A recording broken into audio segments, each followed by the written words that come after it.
Here are my two favorite bets from the Euros and Copa America. First, starting off with Spain versus Albania. Spain has already won the group, and this match means absolutely nothing to them. But I don't think you're going to see some massive type of squad rotation because, in the end, this is only at max a 7-match tournament, and you want to keep the positive momentum going, especially when you have so few training sessions at the international level. Spain is going to control possession, and what they did a really good job against Italy, which they can repeat against Albania, is counter-pressing relentlessly. Against Italy, they had a 77% field tilt and 11 high turnovers. The Italians could not play out of their own final third, and that is something that Albania is really going to struggle with. So I think Spain controls this match from start to finish and limits Albania's chances in transition. So like both teams to score no at -115. Next up, Copa America, Brazil versus Costa Rica. I like Brazil -2.5 at +115.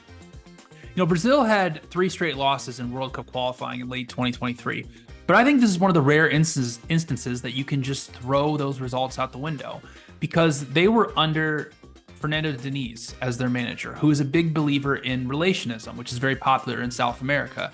But the problem is that over in Europe, which is where all of Brazil's players are playing, they play more of a positionalism type system. So playing a relationism type system didn't really work with a lot of players who play positionalism over in Europe for most of the season. So now they brought in Dorival Jr., who is more of the school of Carlo Ancelotti in terms of adaptation rather than a tactical savant.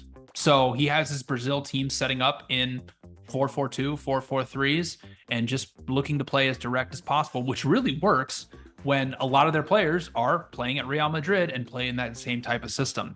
They'll be facing a Costa Rica team that they are vastly, vastly more talented than. We saw Costa Rica at the World Cup play 2 of the world's elites in Spain and Germany. In those 2 games, they conceded 11 goals and 9.3 expected goals. The second that Brazil gets Costa Rica into a negative game state, this thing is going to snowball on Costa Rica in a very, very bad way. So I like Brazil -2.5 at +115.